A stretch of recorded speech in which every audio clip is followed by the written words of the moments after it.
नमस्कार दोस्तों, welcome to our YouTube channel CNC Infotech. तो आज हम स्टार्ट करते हैं हमारा अगला चैप्टर 15, जिसका नाम है मैनेजिंग योर कंप्यूटर, आपके कंप्यूटर का प्रबंधन।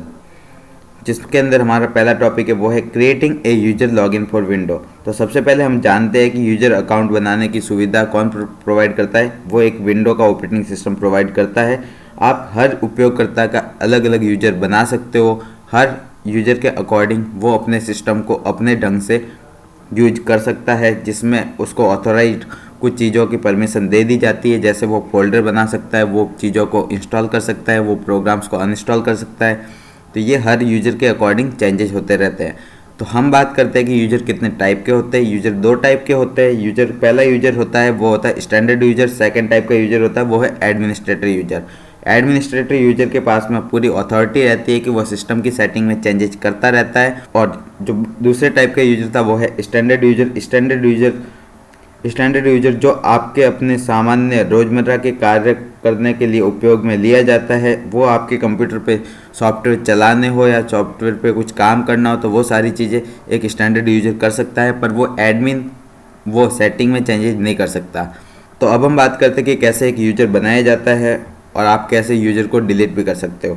तो सबसे पहले आपको यूजर बनाने के लिए जाना पड़ेगा कंट्रोल पैनल में। कंट्रोल पैनल में जाने के बाद में आपको चेंज अकाउंट टाइप पे क्लिक करना पड़ेगा। चेंज अकाउंट टाइप पे क्लिक करते ही आपके पास में एक इंटरफेस खुल जाएगा और उस इंटरफेस के थ्रू आप यूजर को ऐड कर सकते हो और यूजर को डिलीट भी कर सकते हो। तो ये तरीका था एक यूजर बनाने का। तो हमारा अगला टॉपिक है वो है सेटिंग अप ए रिस्टोर पॉइंट। सिस्टम को रिस्टोर करना माइक्रोसॉफ्ट विंडोज़ की एक विशेषता है, जो कि उपयोगकर्ता अपने कंप्यूटर प्रणाली में खराबी या कंप्यूटर क्रैश होने की स्थिति में कंप्यूटर की रिकवरी के लिए इस्तेमाल किया जाता है। अगर आपका कंप्यूटर ख़राब होने की कंडीशन में हो तो आप उससे पहले ही रिकवरी के लिए यूज कर लो। अगर आपने सिस्टम रिस्टोर पॉइंट बना रखा है तो आपका कंप्यूटर क्रैश होने के बाद में भी आप उसी पोजीशन पे वापस ला सकते हो जिस टाइम पे आपने रिकवरी सेट की है। तो ये फ़ायदा होता है सिस्टम रिस्टोर पॉइंट का। आप इसे कैसे अनेबल करोगे स्टेप बाय स्टेप हम जानते हैं। तो सबसे पहले आपको जाना होगा स्टार्ट मेन्यू में। स्टार्ट मेन्यू पे सर्च कीजिए और उसके बाद में टाइप कीजिए create a system restore point. जैसे आप create a system restore point पे क्लिक करोगे तब आपके पास में एक रिस्टोर पॉइंट जनरेट हो जाएगा और वहाँ से आप अपने कंप्यूटर का रिस्टोर कर सकते हो। अपने कंप्यूटर को आप रिस्टोर पॉइंट पे लेके जा सकते हो। तो वहाँ से आप रिस्टोर कर सकते हो। रिस्टोर करने के बाद में आपको मैन्युअली डेट और डिस्क्रिप्शन सेट करना होता है, आप उसको सेट कर सकते हो।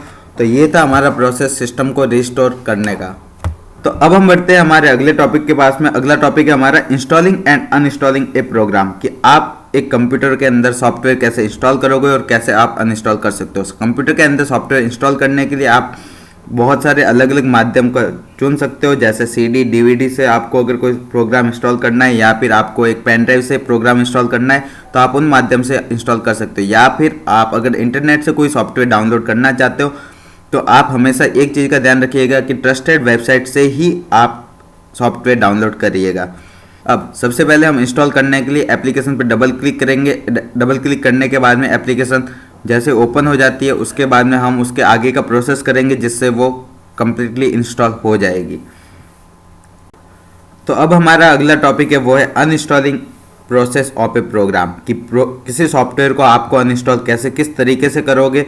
तो इसके बारे में हम बात करते हैं। सबसे पहले आपको कंट्रोल पैनल में जाना पड़ेगा। कंट्रोल पैनल में जाने के बाद में आपको ऐप्स एंड फीचर्स पे जाना पड़ेगा। ऐप्स एंड फीचर्स पे आप जैसे ही क्लिक करते हो तो आपको अपने कंप्यूटर में इंस्टॉल सॉफ्टवेयर की लिस्ट मिल जाती है और किसी भी सॉफ्टवेयर को आपको अनइंस्टॉल करना है तो उस पर आप डबल क्लिक कीजिए और उसके बाद में वहाँ पे एक अनइंस्टॉल का ऑप्शन जनरेट हो जाएगा। जैसे ही उस पर क्लिक करोगे तो वो आपका अनइंस्टॉल होना चालू हो जाएगा। तो ये था प्रोसेस एक सॉफ्टवेयर को अनइंस्टॉल करने का। तो अब हमारा अगला टॉपिक है वो है installation of a network printer, कि नेटवर्क प्रिंटर को आप कैसे इंस्टॉल करोगे। तो सबसे पहले आपको कंट्रोल पैनल में जाना पड़ेगा। कंट्रोल पैनल में जाने के बाद में ऑल कंट्रोल पैनल आइटम्स पे जाना पड़ेगा। उसके बाद में आपको डिवाइस एंड प्रिंटर्स पे जाना पड़ेगा। वहाँ से आप एक नए प्रिंटर को सेट कर सकते हो, एक नए प्रिंटर को ऐड कर सकते हो। तो हमारा अगला टॉपिक है ईमेल अकाउंट कैसे जोड़े और उसे कैसे कॉन्फ़िगर करें। तो जिसमें हमारे सबसे पहले हम बात करते हैं कि आउटलुक 2010 को प्रारंभ करते हैं तो एक ईमेल अकाउंट को आप कैसे ऐड करोगे। सबसे पहले आप ऐड करने के लिए माइक्रोसॉफ्ट आउटलुक 2010 को आप ओपन करोगे। जैसे आप ओपन करते हो तब आपके पास में पॉपअप विंडो ओपन हो जाती है। उसके बाद में आपको सबसे पहले एक ईमेल अकाउंट बनाना होता है। ईमेल अकाउंट बनाने के लिए आपको फील्ड्स आपको मिल जाएंगे, जैसे आपको अपना नाम एंटर करना पड़ेगा, फिर आपको ईमेल आईडी एंटर करनी पड़ेगी, फिर आपके पासवर्ड एंटर करने पड़ेंगे, फिर उस पासवर्ड को कंफर्म करना पड़ेगा और उसके बाद में आप टेक्स्ट मैसेजिंग के जरिए एक OTP प्राप्त होंगे। उस OTP को वहाँ पे दर्ज करना होगा और ये आपका एक माइक्रोसॉफ्ट आउटलुक 2010 का एक अकाउंट बन चुका है। तो बढ़ते हैं हमारे अगले टॉपिक के ऊपर। हमारा अगला टॉपिक है कंपोजिंग एंड सेंडिंग मेल, कि आप एक आउटलुक के खाते से आप कैसे मेल को कंपोज करोगे और कैसे आपको भेजा जाएगा। तो सबसे पहले आपको एक आउटलुक के अकाउंट को ओपन करना है। जैसे आप आउटलुक के अकाउंट को ओपन कर देते हो तो ऊपर की साइड में आपको टॉप लेफ्ट कॉर्नर में एक न्यू ईमेल से एक आइकन मिलेगा। आप जैसे उस पर क्लिक करोगे तो आपको ईमेल पे रिडायरेक्ट कर दिया जाएगा। अब जैसे ईमेल पे अब कौन कौन से सेक्शन होते हैं उसके बारे में हम बात कर लेते हैं। सबसे पहले होता है टू, जिसको आपको मेल भेजना हो। उसके बाद में आता है CC कार्बन कॉपी। उसके बाद में आता है BCC ब्लाइंड कार्बन कॉपी। उसके बाद में आता है सब्जेक्ट में आप ईमेल जिस टॉपिक के ऊपर बना रहे हो उसके बारे में आप छोटा सा सब्जेक्ट लिख लोगे। उसके बाद में हम आती है ईमेल की बॉडी, जिसके बारे में आप डिस्क्रिप्टिव तरीके से आप अपना मेल कंपोज कर सकते हो। उसके बाद में सेंड करने के लिए आपको नीचे की साइड में एक बटन दिख जाएगा, सेंड नाम से बटन दिख जाएगा, उस पर आपको क्लिक करना है और इसके द्वारा आप अपने ईमेल को भेज सकते हो। तो ये था तरीका एक ईमेल को भेजने का। तो हमारा अगला टॉपिक है रिप्लाई टू और फॉरवर्ड एन ईमेल। सबसे पहले हम बात करते हैं रिप्लाई टू का क्या मतलब है। अगर आपको कोई पर्सन मेल करता है तो आप उसे रिप्लाई भी दे सकते हो, आप चाहे सबको रिप्लाई भी दे सकते हो और आप सिंगल बाय सिंगल भी रिप्लाई कर सकते हो। और फॉरवर्ड करने से क्या मतलब है, फॉरवर्ड करने का मतलब आपको अगर किसी पर्सन ने आपको मेल भेजा है तो आप किसी और पर्सन को वो मेल भेजना चाहते हो तो आप उस ईमेल को फॉरवर्ड कर सकते हो। तो ये तरीके थे फॉरवर्ड करने के। तो हमारा अगला टॉपिक है एक फाइल फोल्डर को छुपाए, छिपी हुई फाइलों को देखे, कि हाइड और फाइलों को आप कैसे फोल्डर को हाइड कर सकते हो और कैसे हिडन फाइल को आप देख सकते हो। तो सबसे पहले आपको हिडन फाइलों को देखने के लिए आप सबसे पहले फाइल एक्सप्लोरर को ओपन कीजिए। फाइल एक्सप्लोरर को ओपन करने के बाद में व्यू सेक्शन पे जाइए। व्यू सेक्शन पे आप जैसे क्लिक करते हो तो उसके बाद में आपके पास में एक ऑप्शन आता है चेक बॉक्स वाला, जो ऊपर की लेफ्ट साइड में आपको दिख रहा होगा। हिडन आइटम्स पे आप जैसे ही क्लिक करते हो तो आपको अपने फाइल के अंदर की हिडन आइटम्स दिख जाती है। तो ये तरीका था हिडन फाइल को देखने का।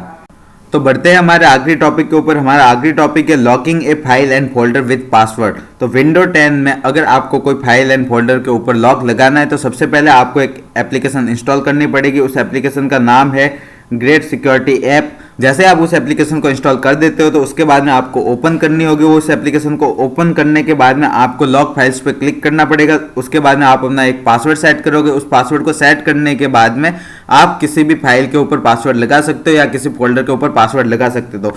तो आज हमने चैप्टर 15 में क्या चीज़ें पढ़ी कि आप अपने कंप्यूटर को कैसे मैनेज करोगे, कैसे यूजर बनाओगे, कैसे आप अपने ईमेल को अकाउंट को ऐड कर सकते हो और इंस्टॉल कर सकते हो, सॉफ्टवेयर अनइंस्टॉल कर सकते हो। तो ये सारी चीज़ें हमने चैप्टर 15 में पढ़ी।